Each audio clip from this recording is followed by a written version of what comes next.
Subscribe करें और bell दबाएं ताकि कोई खबर रह न जाए।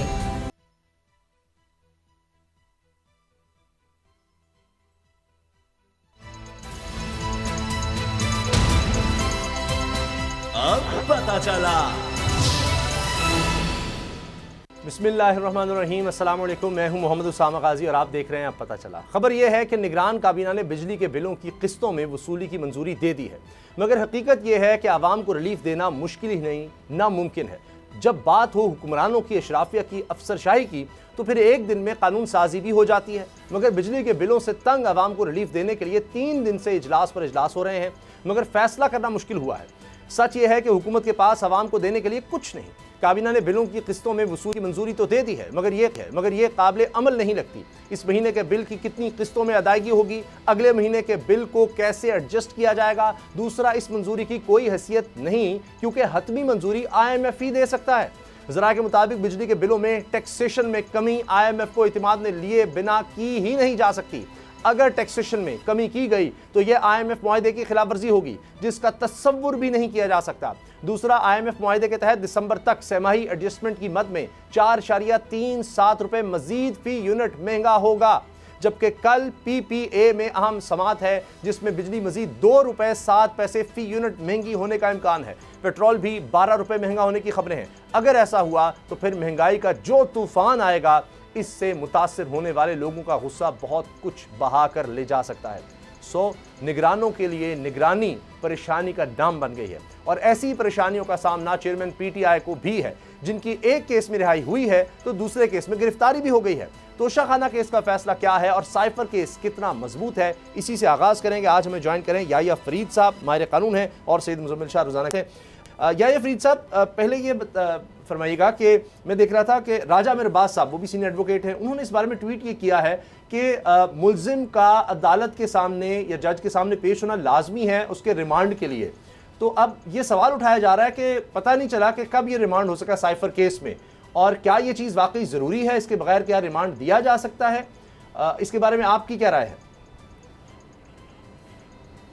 देखिए, मैं जो साइफर का जो केस है वो कंपेयर टू तोशाखाना केस एक बहुत ही इंपॉर्टेंट केस है। वो एक national security ideology of Pakistan और फॉरेन रिलेशंस ऑफ पाकिस्तान के रिलेटेड वो केस है। तो इस केस के ऊपर जो जितनी भी जुडिशल स्क्रूटनी होगी वो बहुत ज़्यादा होगी, और जजेस जो है वो मेरिट्स के ऊपर इसको बहुत ज़्यादा देखेंगे। अभी ये केस जो है वो रिमांड का है। अब ये देखना ये है कि अदालत इसके ऊपर क्या फ़ैसला करती है और अदालत इसको किस तरीके से आगे लेके चलती है। जी, इस पर याहिया साहब आपसे सवाल ये है कि चूँकि तो ये एक शॉर्ट सेंटेंस थी, तो इसमें तो प्रॉबिलिटी यही थी कि सज़ा मुअत्तली का इम्कान भी है, लेकिन इसके अलावा कहा जा रहा है कि 1 मई का जो एक ऑर्डर था जिसमें वारंट गिरफ्तारी जारी हुआ था, गालिबन जो 190 मिलियन पाउंड की करप्शन का केस है, वो अब भी स्टैंड करता है। तो लेट्स से कि अगर कल हम देखते हैं कि ये साइफर मामले में भी कोई गिरफ्तारी का जो मामला है वो ओवरटर्न अगर होता है या ये स्टैंड नहीं करता, तो उसके बाद भी आपको लगता है कि नैब का केस काफ़ी स्ट्रॉन्ग है चेयरमैन तहरीक इंसाफ के खिलाफ? जी बिल्कुल, मेरे ख्याल में जो केस है नैब का PTI के ख़िलाफ़ वो बहुत स्ट्रॉन्ग केस है। और देखें, आज का जो फैसला है जो आप कह रहे हैं कि ओवरटर्न हो गया है, अगर सेक्शन 426 की प्रोसीडिंग्स को देखा जाए तो सेक्शन 426 की जो प्रोसीडिंग्स हैं वो they are only for suspension of the sentence. इससे कोई जजमेंट जो है वो मुतासर नहीं हुई, सिर्फ जो सेंटेंस है वो सस्पेंड हो गया फॉर द टाइम पीरियड जब अपील कोर्ट सुन रही है। तो सस्पेंशन जो है वो कोई एक्विटल या सस्पेंशन जो है वो कोई क्लीन चिट नहीं है, क्रिमिनल रिकॉर्ड होल्ड करता है। उनके ऊपर जो आर्टिकल 62 की जो डिस्क्वालिफिकेशन है वो भी होल्ड करती है, और अभी तो अपील का केस चलना है। तो ओवरटर्न एज सच ये कोई आज की जजमेंट कोई ओवरटर्न नहीं हुई, बहुत ही एक्सपेक्टेड जजमेंट थी। एक्सपेक्टेड था कि इस्लामाबाद हाई कोर्ट ने आज यही फैसला देना है कि उन्होंने जजमेंट को सेंटेंस को सस्पेंड करना है, बिकॉज शॉर्ट सेंटेंस था, 3 साल की सज़ा थी, और ये ऑर्डिनरी कोर्स ऑफ एक्शन में यही होता है, ये ऑर्डिनरी एक रिलीफ है। इनफैक्ट मेरे ख्याल में आज तो उसके अंदर एक बात है इम्पॉर्टेंट कि उसके अंदर एक एक्स्ट्रा ऑर्डिनरी एलिमेंट था। वो एक्स्ट्रा ऑर्डिनरी एलिमेंट ये था कि जो PTI का जो कंडक्ट रहा है ड्यूरिंग द होल प्रोसेस वो काफ़ी ऑब्नॉक्शियस था, बिकॉज स्मेयर कैंपेन काफ़ी चली थी इन्हीं इस्लामाबाद हाई कोर्ट के चीफ जस्टिस के बारे में, और तासुर ये लग रहा था कि शायद उनके कंडक्ट का ग्राउंड को भी क्रिएट किया जा सकता है for rejection of the suspension of sentence, but Islamabad high court की चीफ जस्टिस ने फिर भी अलाउ की और सस्पेंड किया सेंटेंस को, तो ये एक रिलीफ है। और आई थिंक पीटीआई को इसी बात के ऊपर कंडीशनल अपॉलॉजी दे देनी चाहिए अपने सोशल मीडिया अकाउंट्स के ऊपर कि उन्होंने इन जज के ख़िलाफ़ एक कैंपेन चलाई, उनको बायस्ड और नॉट ट्रांसपेरेंट, उनको कहा कि ये बायस्ड हैं। तो आज के फैसले से तो ये ज़ाहिर होता है कि वो बायस्ड एक्चुअली नहीं है। अच्छा सर, ये साइफर का जो मामला है ये किस तरह से आगे बढ़ता है? क्या अब हर दफ़ा जब अदालत बुलाएगी या मज़ीद रिमांड चाहिए होगा तो उसमें क्या अदालत में पेश किया जाएगा तहरीक इंसाफ के चेयरमैन को? जिस तरह कहा जा रहा है 30 अगस्त तक है, तो उसके बाद फिर 31 को पेश करेगी, FIR पेश करेगा। जी देखिए, नॉर्मल कोर्स ऑफ प्रैक्टिस भी यही है कि जब आपकी हेयरिंग होती है तो जो एपेलेंट होता है उसने ही has to appear before the court, तो उसके अंदर ऑब्वियसली साइफर के केस के अंदर इनको अदालत में पेश होना पड़ेगा। बाकी केसेस जो भी चल रहे हैं, देखिए there are 9 bail applications which are pending in the trial court and which have been dismissed by the trial court and they are pending before the high court. तो उन सारे केसेस के अंदर इमरान खान को विद हिज लॉयर्स प्लीड करना पड़ेगा। और मेरे ख्याल में एक पीटीआई को जो तर्ज अमल इख्तियार करना चाहिए वो यही होना चाहिए कि वो जुडिशरी को एलिएनेट ना करें, वो केसेस को प्रॉपर्ली फाइट आउट करें, वो अपने लीगल जो भी जो लीगल प्रोसेसेस है उनको फॉलो करें, रादर देन ये है कि इसको जुडिशरी को एलिएनेट करके और जुडिशरी के ख़िलाफ़ आउटसाइड द कोर्ट्स कोई आउटसाइड कोर्ट को कैंपेन चला दे। जी, और इसमें कई केसेस ऐसे हैं यह सब जिसमें ज़मानत खारिज हुई कि जेल में थे, वो पेश नहीं हुए अदालत में, तो इसको देखा जाता है कि जी एक शख्स अपनी मर्ज़ी से नहीं था कि वो जेल में था तो इसलिए नहीं पेश हुआ, तो वो दोबारा ज़मानतें बहाल हो सकती हैं या जो खारिज हो गई अब वो मुश्किल है? क्योंकि कहा जाता है जी तहरीक इंसाफ की तरफ से कि 180 के लगभग केसेस हैं, तो वो केसेस की तादाद तो बहुत ज़्यादा है, हर एक में ट्रायल का सामना उनको जिस तरह करना पड़ेगा, तो क्या वो फिर इन सब में गिरफ्तार होकर उनका सामना करेंगे या ज़मानतें मिल सकती हैं और फिर उसी तरह वो पेश होते रहें? देखिए, इसमें अब रूल ऑफ प्रूडेंस तो ये है, या क्रिमिनल कोर्ट्स का जो ऑर्डिनरी कोर्स ऑफ प्रोसीजर है उसमें तो जब हेयरिंग होती है, this is not a civil trial, this is a criminal trial, and in a criminal trial the accused has to be present जब भी हेयरिंग होगी, और ये एक मैंडेटरी प्रोविजन है under code of criminal procedure. तो प्रोसीजर तो यही है कि आपने अपीयर होना है। अब एग्जेम्पशन की एप्लीकेशन जो है वो ज़रूर आप पार्टी फाइल कर सकती है और वो कोर्ट की डिस्क्रेशन होती है कि वो एग्जेम्पशन अलाउ कर दे। उसमें यह है कि you have to provide strong grounds for the same, और जैसे आपने कहा कि एग्जेम्पशंस की ग्राउंड्स जो हैं वो स्ट्रॉन्ग इसके अंदर नज़र आती हैं क्योंकि एक नंबर ऑफ केसेस ही बहुत ज़्यादा हैं। तो I think that the courts will take this into consideration when they look into the exemption applications of the accused. या साहब, इस पे जिस तरह आपने कहा, जस्टिस आमिर फारूक साहब की अगर बात की जाए, बड़ी ऑर्गेनाइज्ड कैंपेन हमने देखी, ये भी कहा कि किसी पार्टी को वो रिप्रेजेंट कर रहे हैं, और साथ साथ ये भी कहा कि हमें तो पहले ही इल्म है कि इस अदालत से कोई भी ऐसा फ़ैसला नहीं आएगा जिससे कोई रिलीफ मिल सके हमें, लेकिन वैसा नहीं हुआ। तो do you think N apology is enough? ये सारा कुछ करने के बाद जो आप कह रहे हैं कि अपोलोजाइज़ करना चाहिए। और दूसरी चीज़ ये कि पीटीआई की जो लीगल टीम है, खोसा साहब ये फरमा रहे थे लास्ट वीकेंड पे कि आप अभी एक्विटल कर दें ताकि वीकेंड में जो है वो खान साहब को मज़ीद रहना ना पड़े जेल के अंदर। क्या उनको ये उम्मीद थी कि कोई और गिरफ्तारी डल सकती है? अदरवाइज़ वो ये आर्गूमेंट क्यों करते कि आप अभी उनको इस केस का फ़ैसला करके रिलीफ दे दें? अनकंडीशनल अपॉलॉजी तो बिल्कुल बनती है। पहली बात तो यह है कि वही सोशल मीडिया अकाउंट्स जिनको यूज़ किया गया इन जज साहब के ख़िलाफ़ और जिस तरह की ट्वीट्स की गई, वो आई थिंक उसके ऊपर पीटीआई को अपॉलॉजी देनी चाहिए। उसकी आपको मैं रीज़न बता दूं। देखिए, राहुल गांधी के केस में इंडियन हाई कोर्ट ने सेंटेंस को सस्पेंड नहीं किया था, और उसकी उन्होंने रीज़न ये दी थी कि डेफेमेशन का केस है, और डेफेमेशन के केस के अंदर ये एक आपको हमेशा खदशा होता है कि ये बाहर जाकर वो डेफेमेशन को रिपीट करेंगे। तो उन्होंने हाई कोर्ट ने सस्पेंड नहीं किया था, बाद में सुप्रीम कोर्ट ने ज़रूर सस्पेंड कर दिया था। इस केस के अंदर भी अगर आप देखा जाए तो खदशा तो ज़रूर था कि जिस तरह की कैंपेन बाहर हो रही है, जिस तरह की जुडिशरी के ख़िलाफ़, तो ये भी चीज़ रिपीट हो सकती है। तो वो उसके ऊपर मुझे लगता है कि हाई कोर्ट ने फिर भी आज एक अच्छा फ़ैसला किया कि उन्होंने इस तरह की कैंपेन्स को थोड़ा इग्नोर किया और लीगल कोर्स ऑफ एक्शन लिया, क्योंकि शॉर्ट सेंटेंस था, 3 साल से सज़ा कम थी, मेरिट्स के ऊपर हाई कोर्ट जा नहीं सकती थी, एविडेंस को रीअप्रेस कर नहीं सकते थे, टेस्टिमनी विटनेसेस की टेस्टिमनी को फिर से खोल नहीं सकते थे। तो it's I think a good decision of the high court, और इससे ये साबित होता है कि जो इमरान खान के या पीटीआई के जो भी एलिगेशन थे वो गलत थे। कंटेम्प्ट ऑफ आप जो बात कर रहे हैं कि क्या इससे ज़्यादा क्या हो सकता है, इससे ज़्यादा तो कोर्ट कंटेम्प्ट की प्रोसीडिंग्स कर सकती थी इनके ख़िलाफ़, और सुप्रीम कोर्ट के चीफ जस्टिस जो हैं वो भी अंडर द रेलेवेंट लॉ इसका नोटिस ले सकते थे। But this is not just a legal question Muzammil, it's also political question, and I think at the time that what we are witnessing right now, I think the judiciary is doing the right thing by being a little cautious about everything. So मेरे ख्याल में आज का ठीक फैसला था कि suspend हो गया सेंटेंस। अच्छा, यह सब ये भी मुश्किल होता है कि जिस तरह जजेस को मिलान किया जाता है, तो चीफ जस्टिस के बारे में भी हमने देखा।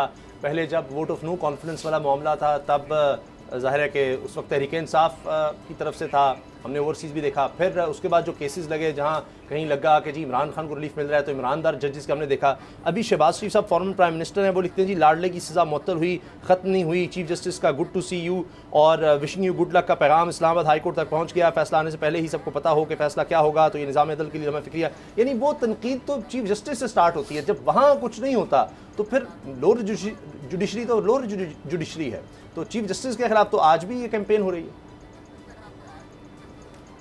देखिए वही बात है, two wrongs don't make a right. बहुत बड़ी प्रॉब्लम यह है कि कोई भी पॉलिटिकल पार्टी हो, जब आप जुडिशरी को अटैक करते हैं, देखिए जुडिशरी सिर्फ पॉलिटिकल केसेस नहीं सुन रही, वो सिर्फ इमरान खान के या शहबाज शरीफ के या नवाज शरीफ के केस नहीं सुनती, वो आम लिटिगेंट का केस सुनती है। और आम लिटिगेंट का अगर कॉन्फिडेंस नहीं होगा जुडिशरी के ऊपर तो वो जज कैसे सुनेगा? जज के पास कोई जादू की छड़ी या कोई हथियार तो है नहीं। The only thing that he has is the integrity and honour of the court, and if you are directly targeting the integrity and honour of the court then the confidence that people need to have on the courts is shattered. तो two wrongs don't make a right। ये political parties का ये जो judges के ऊपर attack करना है, this is something that must be condemned, whether it's Imran Khan or any other party। judiciary must act transparently। और दूसरा ये है कि judiciary को alienate भी नहीं करना चाहिए। अगर आपका केस है, लीगल साइड पे है, आप मेरिट्स के ऊपर केस को लड़ें, आपको ये भी नहीं करना चाहिए कि आप अदालतों में तशरीफ़ ही ना लेकर आए। 5 अगस्त का जो ऑर्डर है ट्रायल कोर्ट का, उसके अंदर 8 बजे केस लगा, 9:30 बजे केस लगा, 10 बजे केस लगा, 12 बजे केस लगा। आप 4-5 बार आप अदर आते नहीं हैं तो क्या अदालत तो आपके घर नहीं जा सकती आपका बयान लेने के लिए? तो I think these are things that PTI should also learn from it, that they should avoid. कोई जुडिशरी उनके ख़िलाफ़ नहीं, कोई बायस नहीं है, केस को मेरिट्स के ऊपर चलना चाहिए और मेरिट्स के ऊपर फैसला होना चाहिए। ठीक यार साहब, ये जो हम साइफ़र केस की अगर हम बात करें तो इस पे जो ऑफिशियल सीक्रेट एक्ट है, सारी जो प्रिटेक्स्ट है, जो बेसिस है, अगर मैं गलत नहीं हूँ तो उसी पर कंस्ट्रक्टेड है ना इस केस की। तो प्रेसिडेंट ऑफ पाकिस्तान ने जो बातें की, जो ट्वीट किए, इसके अलावा उन्होंने ये भी कहा कि ख़त लिखेंगे, वो सब कुछ करेंगे। उन्होंने ये भी कहा कि मेरे सेक्रेटरी को भी हटा दिया जाए। आपको लगता है इन द लॉन्गर रन कल को जाके अगर इस एक्ट का जो स्टेटस है ये चेंज होता है तो इस केस पर भी उसका असर आएगा जो चेयरमैन तहरीक इंसाफ के अगेंस्ट प्लीड किया गया?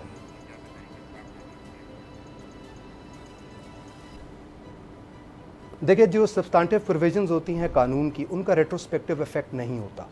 ये बात तो मैं आपको क्लियर कर दूं कि this is a settled principle of law. जो भी सब्सटेंटिव प्रोविजंस है, जो पीनलाइजिंग प्रोविजंस है, they can not be applied retrospectively. But जो प्रोसीजरल चेंजेस होती हैं लॉ के अंदर, दे कैन बी। और प्रोसीजरल चेंजेस के अंदर क्या क्या आ जाती हैं कि कौन सी अदालत इस केस को सुनेगी, कौन सी इन्वेस्टिगेशन ऑफिसर उस केस को इन्वेस्टिगेट करेगा, वो जो केस का रिकॉर्ड होगा वो किस किस स्टेजेस और मरलों के थ्रू मूव करेगा। तो ये जो सारी प्रोसीजरल चेंजेस होती हैं ये भी काफ़ी इफेक्ट करती हैं। नहीं यार साहब, ये आपने सही कहा, रेट्रोस्पेक्टिव में तो वो नहीं स्टैंड करता। But chairman Tehreek Insaf he himself has confessed कि मुझसे वो गुम गया है जो साइफर था, तो उसके बाद तो आपको लगता नहीं है कि they are in hot waters after this confession? मेरे ख्याल में देखें, तोशा खाना केस के ऊपर बहुत लोगों का एम्फेसिस रहा है। तोशा खाना केस करप्ट प्रैक्टिसेस का केस है, एक फाइनेंशियल केस है, एक इकनॉमिक केस है। जो साइफर का केस है, ऑफिशियल सीक्रेट एक्ट्स का जो केस है, वो एक नेशनल आइडियोलॉजी का केस है, एक नेशनल सिक्योरिटी का केस है और फॉरेन पॉलिसी उसके साथ लिंक्ड है पाकिस्तान की। अदालतें भी देखें वो सिर्फ आइसोलेशन में नहीं चलती, लीगल साइड पे सिर्फ नहीं चलती, वो पॉलिटिकल साइड को भी लेके चल रही होती है, वो चलना पड़ता है। तो ये जो साइफर का केस है, बड़ी काफ़ी स्ट्रॉन्ग केस है और इसके ऊपर PTI definitely can be in hot waters. But what I think is that the right approach is not by alienating the judiciary. Right approach is that you fight your case legally, you defend yourself legally. Case के merits, आप merits के ऊपर जाएं, आप अदालतों में पेश तो हों, अदालतों में पेश हों। आप ये ना करें कि आप अदालत में पेश हों या बाहर जाकर आप शेम के नारे मारें या अपने सोशल मीडिया हैंडल को एक्टिव कर दें। Let the courts decide and your job is to defend your case properly. But it is a very important case and उसके अगर आप फैक्ट्स को देखें तो PTI is definitely in hot waters. अच्छा सर, उनके डिफेंस में वो ये कहते हैं कि जी गुम तो गया, लेकिन ये तो सबके पास है इसकी कॉपी, काबीना के सामने आई, पार्लियामेंट के अंदर गई, 2 दफ़ा नेशनल सिक्योरिटी कमेटी में सारा डिस्कस हुआ, इसके जितने भी यानी जो कुछ इसके अंदर कंटेंट लिखा था वो सबके ही सामने था, ताकि जो सामने भी आया मीडिया के वो भी वही कुछ था जो पहले हो चुका है, और जो एक्चुअल है वो तो खुद राना सनाउल्लाह साहब जब ये सारा मामला आया उस वक्त वज़ीर दाखिला कह चुके हैं वो तो महफूज है, कोडेड फॉर्म में होता है, डिकोड करके, तो उसकी कॉपीज़ हैं, असल तो वहीं का वहीं है। तो फिर भी सर ये क्या गुमने का केस बनेगा, क्या बनेगा इस केस का?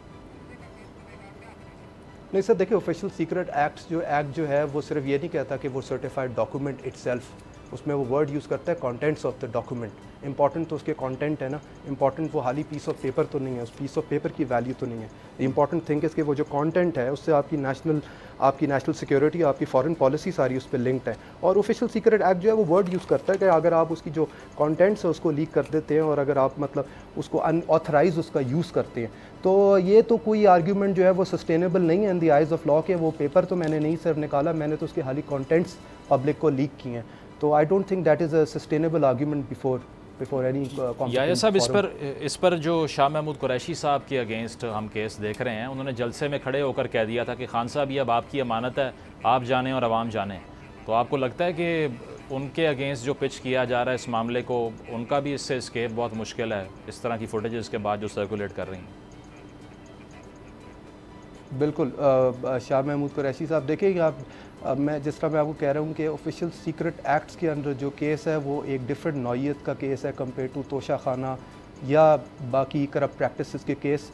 ये नहीं मैं कह रहा कि करप्ट प्रैक्टिसेस के case are simpler cases, but some cases they are linked to your national security. Official secret act का case is such a case, इसमें जो भी मुलव्विस है और जो भी पोडियम पे खड़ा होकर वो पेपर को लहरा रहा था वो एक्चुअली पाकिस्तान की पूरा जो एक अपैरेटस है जिसपे फॉरेन पॉलिसी ऑपरेट करती है, उस अपैरेटस को अटैक कर रहा था। ब्रेक मुझे लेनी है, उससे पहले इलेक्शन कमीशन के हवाले से ज़रा अपनी राय दे दीजिएगा कि ये 90 दिन का मामला अभी तक ही कंट्रोवर्शियल है कि 90 दिन में होंगे, आगे जाएंगे, आपकी इस पर क्या राय है? क्योंकि अब तो ज़्यादातर पार्टीज इस तरफ आ गई हैं, शायद सिर्फ नून लीग बाकी रह गई है, वो इस पर राज़ी है कि 90 दिन से आगे जाए। बाकी तो अब पाकिस्तान बार काउंसिल भी इस पर आ रही है कि 90 दिन के अंदर इलेक्शन होने चाहिए। देखिए प्रेसिडेंट के पास जो पावर है ना to announce the date of election, ये पूरे कॉन्स्टिट्यूशन में there is one singular clause. Now president अगर यूनिलैटरली कोई डेट अनाउंस कर देते हैं बिकॉज 90 डेज़ की एक टाइम पीरियड है, तो आप मुझे बताएं कि what will happen? Can the government, can the state actually act on it? क्या ये कोई जादू की छड़ी है सदर पाकिस्तान के पास कि वो चलाएंगे और इलेक्शन हो जाएंगे? या क्या इलेक्शन कमीशन ऑफ पाकिस्तान कोई डेट दे लेकिन डिस्ट्रिक्ट एडमिनिस्ट्रेशन, पुलिस, आपकी इंटेलिजेंस एजेंसीज उसके साथ ना मिली हो, तो क्या इलेक्शंस हो सकते हैं? तो देखिए this thing that the announcement of the date for the elections, this can not be a unilateral function of any one body. और इम्पॉर्टेंट बात यह है कि जब कानून में चेंज आ गई है, इलेक्शन एक्ट के अंदर अमेंडमेंट आई है, तो उसके बाद तो ये बात क्लियर हो गई है कि election commission of Pakistan has the sole authority to decide it. और 1973 में जब कॉन्स्टिट्यूशन आया था तो जब भी यही पोजीशन थी कि इलेक्शन कमीशन ने डिसाइड करना था, और इलेक्शन कमीशन के एक प्रोसेस है, now you have to follow those process. कोई इलेक्शन कमीशन कल मतलब कोई 2 दिन का काम तो नहीं कि वो निकले बाहर और इलेक्शन करा दे। There is a legal mandate, there is on ground realities as well. चलिए देखते हैं सर, अब ये तो मामला ये भी जा रहा है अदालत में, सुप्रीम कोर्ट में जा रहा है, वकला में मुतहरिक होते नजर आ रहे हैं, देखते हैं कि अदालत क्या फैसला करती है, क्योंकि पहले वाला जो अदालत का फैसला था वो तो इम्प्लीमेंट हमने खैबर पख्तूनख्वा पंजाब के हवाले से होते नहीं देखा। अब देखते हैं कि क्या होता है, क्योंकि इस दफ़ा तो वो पॉलिटिकल पार्टीज़ जो उस वक्त खिलाफ थी अब तो वो भी कह रही हैं जी 90 दिन में आगे इलेक्शन होने चाहिए। ब्रेक लेते हैं और ब्रेक के बाद बात करेंगे बिजली के बिलों का क्या बनने जा रहा है। आवाम के लिए कोई रिलीफ की खबर नहीं आ सकी, लेकिन महंगाई मज़ीद बढ़ने की खबरें ज़रूर आ रही हैं। क्या होगा, हमारे मैशत से बात करेंगे ब्रेक के बाद।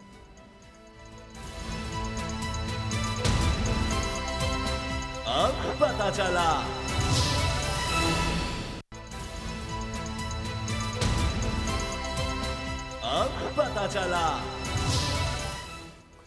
इस वक्त पाकिस्तान में हर कोई परेशान है बिजली के बिलों से, और ऊपर से महंगाई मजीद बढ़ने की खबरें भी आ रही हैं। लेकिन पहले हम बात करेंगे जो बिजली का निज़ाम है, इसमें कोई बेहतरी की उम्मीद है या नहीं है। खुर्रम शहजाद साहब हमारी मैशत हैं, उन्होंने हमें ज्वाइन किया है। खुर्रम शहजाद साहब बहुत शुक्रिया आपके टाइम का। सर इस वक्त तो नज़र आ रहा है कि IMF के आगे हाथ बंधे हुए हैं, और अब हालात इस कदर बुरे हैं कि काबीना भी कह रही है जी IMF के पास ही जाकर उनकी इजाज़त से ही कुछ हो सकता है, उसके अलावा कुछ नहीं हो सकता। और नज़र ये आ रहा है कि IMF इतनी रियायत दे चुका है कि अब IMF भी कहेगा कि मज़ीद हम आपको रियायत देने की तरफ नहीं जाएंगे और आप अपने डिसिप्लिन के तौर पर आप जो कह दिया गया उसको करें, वरना तो अगला प्रोग्राम मिल ही नहीं सकता। जी अस्सलाम वालेकुम। बिल्कुल ये ऐसा है कि आपको मेरे ख्याल में एक प्रॉपर इलेक्शन के बाद जो गवर्नमेंट आएगी वही बहुत सारी चेंजेस कर सकती है, और उससे पहले केयरटेकर गवर्नमेंट जो है वो कुछ ही काम कर सकती है। बहुत ज़्यादा मैंडेट आपको पता है उसके पास होता नहीं है, सिवाय इसके कि वो ओवरसी करे और चीज़ों को मेंटेन करे। तो मुझे लगता है कि ये जो बिजली की जो बिजली का इशू हुआ है और इसमें जो बिलिंग है, इसमें बहुत सारे प्रॉब्लम्स हैं। सिर्फ ये नहीं है कि आप स्ट्रेट जितने की बिजली बना रहे हैं और बस उतने की नहीं बेच रहे या उतने की बेच रहे हैं, उसमें टैक्सेस का प्रॉब्लम है, उसमें कर्ज़ों का पोर्शन ऐड हुआ है, और उसके अंदर लाइन लॉसेस और बहुत सारी चोरियों का पोर्शन ऐड हुआ है। तो बहुत सारे प्रॉब्लम्स हैं इसके अंदर जो कि ठीक किए जा सकते हैं, और शॉर्ट टर्म में भी जो है ये मुनासिब है कि बात के किए जा सकते हैं। टैक्सेस को कम किया जा सकता है, कर्ज़ों को जो है उसमें रीशेड्यूल किया जा सकता है, कर्ज़ों को जो IPPs की जो कैपेसिटी पेमेंट्स हैं, यानी कि आप यूज़ करें या ना करें, आपको पावर लेनी है, पावर के पैसे देने हैं, उसको चाइनीज़ जो कि 60% तकरीबन जो है वो पोर्शन है चाइनीज़ का पावर सेक्टर के इन पूरे कर्ज़जात में भी और पूरे पावर प्रोजेक्ट्स में भी, तो उनसे बात की जा सकती है। तो बहुत सारे हल जो है वो मौजूद हैं, बट पॉइंट ये कि क्या केयरटेकर गवर्नमेंट ये कर सकती है नहीं कर सकती, ये सवाल है। इस पर बताइए कि ये एक आर्गूमेंट ये किया जाता है कि जो एलीट प्रिविलेजेस हैं, जिस तरह से अभी रीसेंट ब्रीफिंग जो दी गई है कि 13 अरब रुपया एक साल का ये जो मुलाजमीन है डिस्कोस के और वापडा के, इनको जो बिजली मुफ्त फराम की जाती है, पाकिस्तान के अवाम ये पैसे देते हैं। आपको लगता है इसको कट डाउन करने से रिलीफ आ सकता है, या फिर ये सिर्फ मोमेंट्री है, कोई बड़ी रिफॉर्म नहीं है? देखें, ये कोई बहुत बड़ा इम्पैक्ट इससे नहीं होना, क्योंकि देखें सस्टेनेबल बेसिस पे आप बात करें ना, सस्टेनेबल बेसिस पे क्या किया जा सकता है। ये 13 अरब 15 अरब 5 अरब इससे बहुत बड़ा कुछ फ़र्क नहीं पड़ना। टेम्परेरी एक रिलीफ आ जाएगा, छोटा सा 2-4 रुपए का, 2-4 रुपए का भी नहीं होगा, इससे भी कम होगा। तो देखिए मैं आपको 2-3 पॉइंट्स बताता हूँ जिससे रिलीफ बड़ा आ सकता है। एक तो आपको पता है जो पूरा जो बिल है, कमर्शियल बिल आप बात कर लें कराची का, आपको पता है पर यूनिट जो है वो 77 रुपये पड़ रहा है टैक्सेस मिला के, और विदाउट टैक्सेस जो है 53 रुपये पड़ रहा है पर यूनिट। अब जो बनाने की जो कीमत है या कॉस्ट कह लें उसको, बनाने की जो लागत है बिजली बनाने की, वो 30 रुपये से ज़्यादा नहीं है। लास्ट जो थी वो तकरीबन कोई 24 रुपये थी, इस साल तकरीबन कोई 22 रुपये के पास आ रही है, क्योंकि आपके यहाँ 50% हिस्सा सूरज से बिजली बन रही है, पानी से बन रही है या न्यूक्लियर से बन रही है। तो ये अच्छी बात है कि आपके यहाँ जो है वो ऑल्टरनेट एनर्जी पे काम हो रहा है, और आपके पास 50% हिस्सा जो है वो बेहतर एनर्जी का, एफिशिएंट एनर्जी का यूज़ हो रहा है। तो उसकी वजह से कॉस्ट कम हो रही है, और कॉस्ट कम होने का मतलब है पास ऑन कम होना चाहिए आपको, यानी कि आपको जो है इम्पैक्ट कम मिलना चाहिए। दूसरा जो कि बड़ी चीज़ क्या है, मैं कह रहा हूँ 77 रुपये और 30 रुपये का डिफरेंस आप देखें कितना बड़ा है, 47 रुपीज़ तकरीबन आपको पड़ रहा है। इसके अंदर 40% टैक्सेस हैं, यानी कि जो मैंने आपको प्राइस बताई ना पर यूनिट कराची में कमर्शियल की 77 रुपये, इसमें 24 रुपये टैक्स है, और 7 तरह के टैक्सेस हैं। सेल्स टैक्स है, एक्स्ट्रा टैक्स है, फर्दर टैक्स है, टीवी टैक्स है, इलेक्ट्रिसिटी ड्यूटी है, और उसके अलावा जो है टैक्सेस, ये आपका PHL का टैक्स है, पावर होल्डिंग कंपनी का। आपको पता है वो क्या है? ये सर्कुलर डेट जो आपका है ना, हर साल 800 अरब रुपये जो खड़ा होता है, 800 अरब रुपये से भी ज़्यादा जो सब्सिडी आप देते हैं, वो 800 अरब रुपये आप कर्जा ले रहे हैं। तो मैं और आप बिल जो पे कर रहे हैं, वो कर्जा जो लिया जा रहा है वो इसलिए लिया जा रहा है कि ये अपनी चोरियां नहीं रोक सकते, या अपने लाइन लॉसेस नहीं रोक सकते, या अपने जो है वो इश्यूज़ नहीं रोक सकते।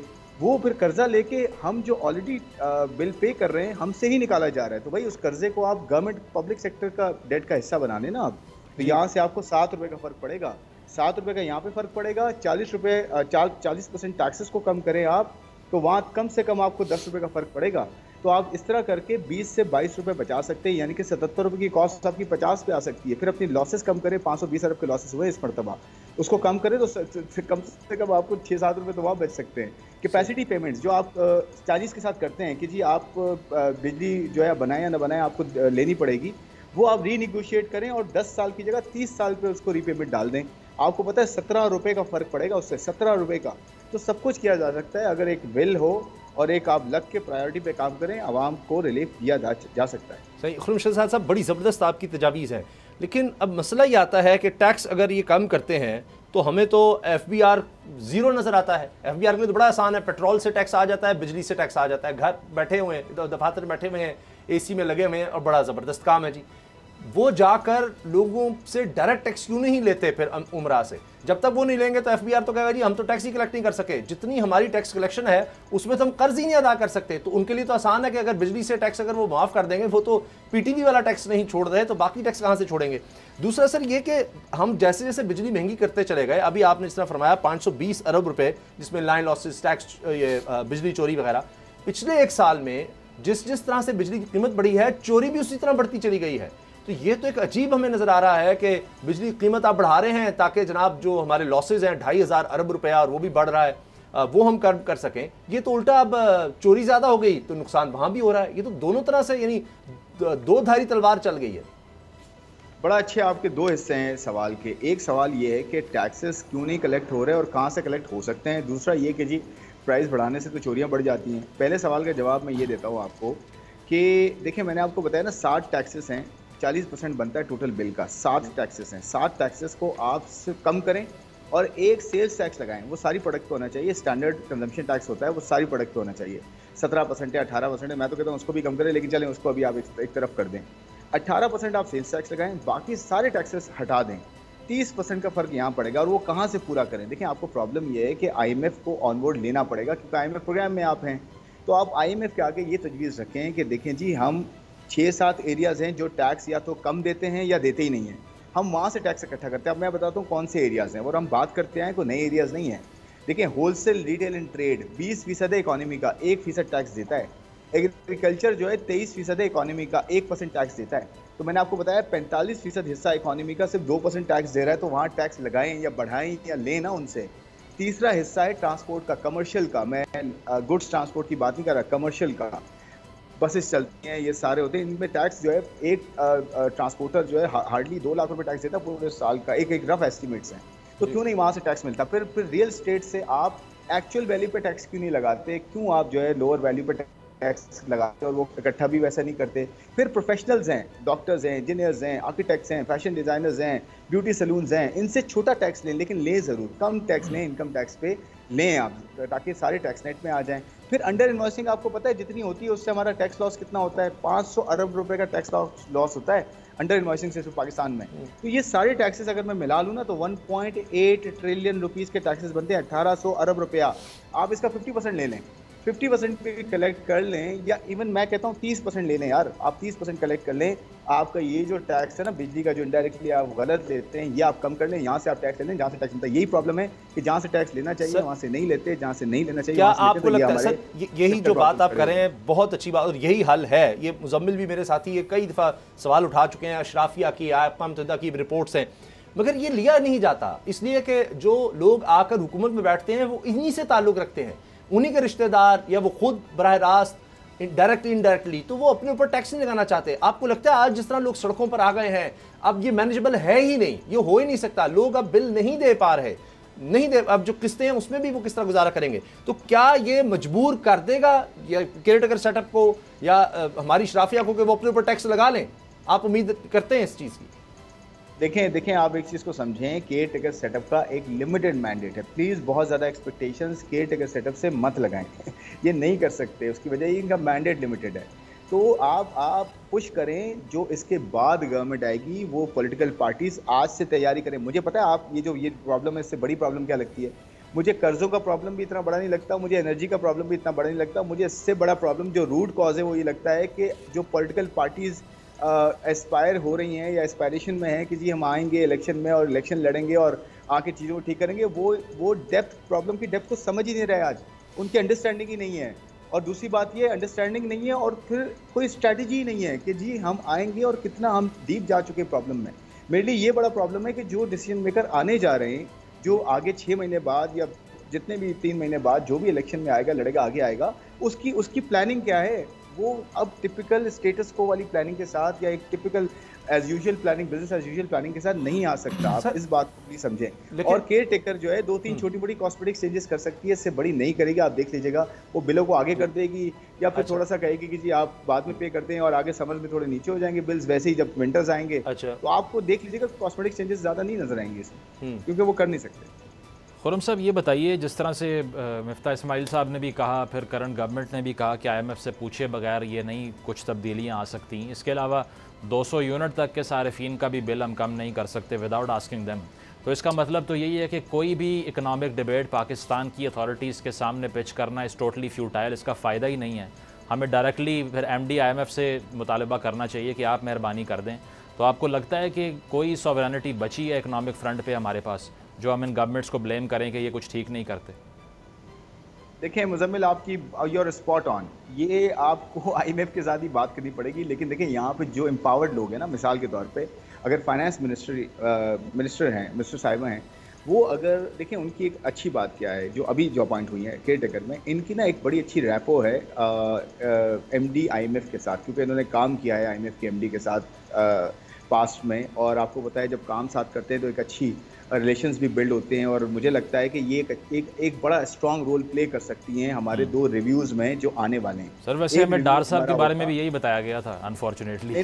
नहीं, मेरा व्यू उनका मेरा नहीं था वो व्यू उन पे कि वो कर सकें, क्योंकि उनकी हिस्ट्री IMF के साथ शायद इतनी अच्छी नहीं थी पहले भी और अभी भी, अभी तो कुछ ज़्यादा ही ख़राब हो गई।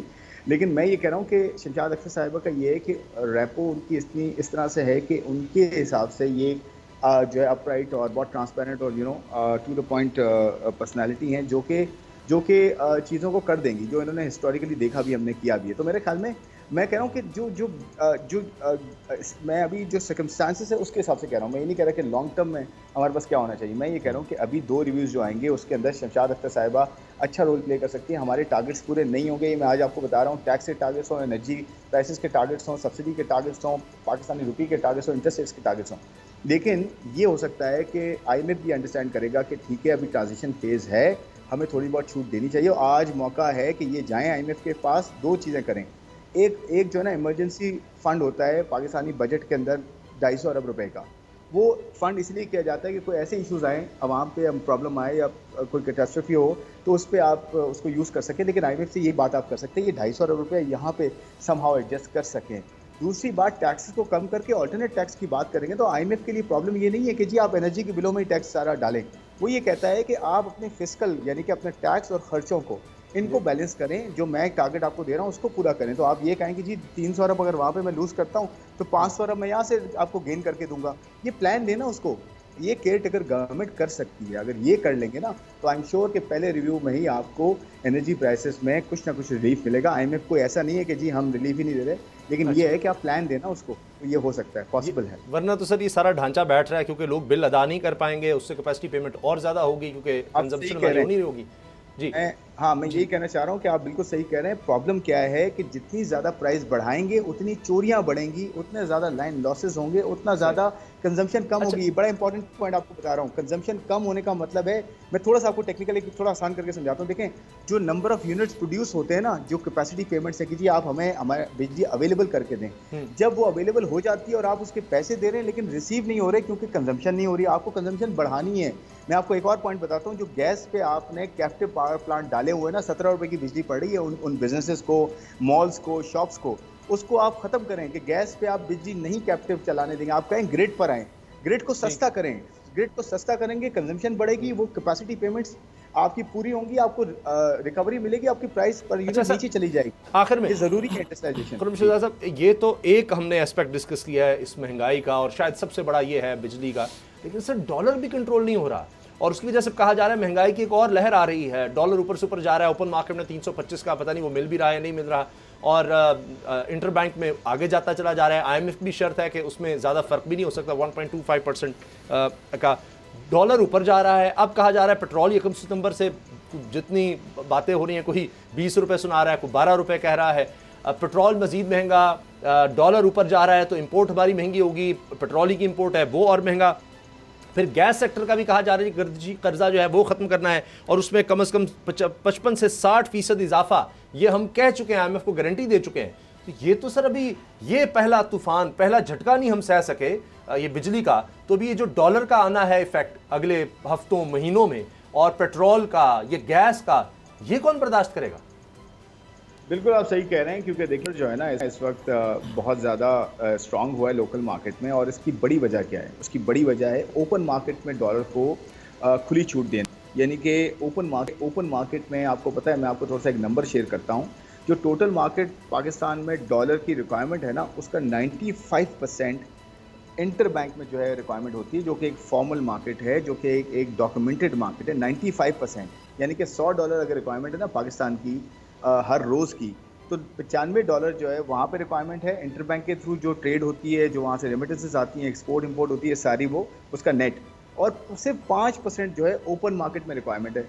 पॉलिसी एक गलत हुई है, जो कि IMF के साथ रिविजिट करनी पड़ेगी 1.25% वाली, कि जी जितना ओपन मार्केट में होगा उसका 1.25% नीचे रख के आप इसमें ट्रेड करेंगे। आप सोचें कि 5% वाली मार्केट 95% वाली मार्केट को इस वक्त लीड कर रही है और खींच के लेके जा रही है ऊपर।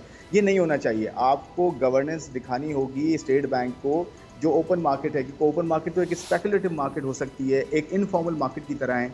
वहाँ पे तो कोई भी जाके जो है वो और वहाँ पे भी 2 रेट्स हैं। आपके पास टिकट है, वीज़ा है, तो आपको वो ऑप्शन रेट दे देंगे जो ओपन मार्केट का है। ये दोनों चीज़ें आपके पास नहीं है, आप कहेंगे यार मुझे डॉलर चाहिए, वो 10 रुपये ऊपर करके आपको वो भी दे देंगे। तो पॉइंट ये है कि डॉलराइजेशन बढ़ती रहेगी, डॉलर की वैल्यू कहाँ से कहाँ चली जाएगी, जितना वीक होना चाहिए रुपये को, उससे ज़्यादा होने जा रहा है, और इसको गवर्न करना पड़ेगा। वरना क्या होगा कि 5% वाली मार्केट ये 95% मार्केट को खींचेगी, महंगाई भी नहीं रुकेगी आपकी, कर्जे भी बढ़ेंगे आपके। तो स्टेट बैंक को चाहिए, अथॉरिटीज़ को चाहिए कि इसको गवर्न करे, ताकि यहाँ पे अननेसेसरीली कोई डॉलराइजेशन ना हो, लोग खाम में डॉलर होर्डिंग ना करें, ताकि आपकी मार्केट जो है वो स्टेबल रहे। अदरवाइज़ आप जो कह रहे हैं यही होगा। खुर्रम साहब, आपने जो बात की इससे पहले कि टैक्स नेट जो है बढ़ाना पड़ेगा, फॉर्मलाइज करना पड़ेगा इकॉनमी को, MD IMF ने भी कहा कि हम पाकिस्तान से ये रिक्वेस्ट भी कर चुके हैं कि जो वहाँ पर एलीट है या जो बड़े बिजनेसेस हैं उनको भी टैक्स करना पड़ेगा, वो करते नहीं हैं। तो आपको लगता है कि क्लास एक्सप्लॉयटेशन का, एलीट कैप्चर का भी एक मसला है? 18 बिलियन का फिगर हमें सुनने को मिलता है, तो जिनसे हम रिफॉर्म एक्सपेक्ट कर रहे हैं वो अपने आप को क्यों टैक्स करेंगे?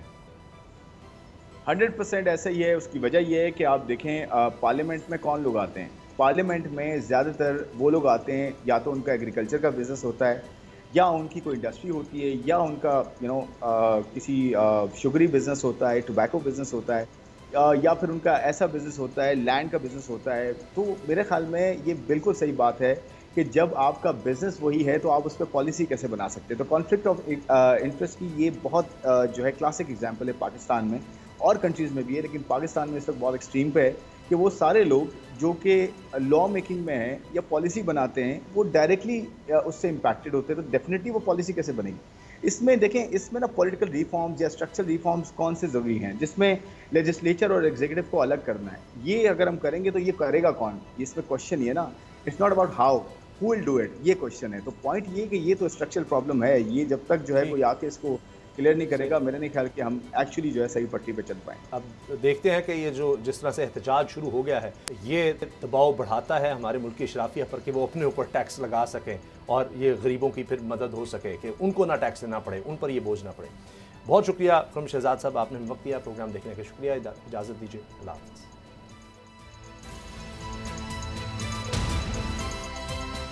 अब पता चला। सब्सक्राइब करें और बेल दबाएं ताकि कोई खबर रह न जाए।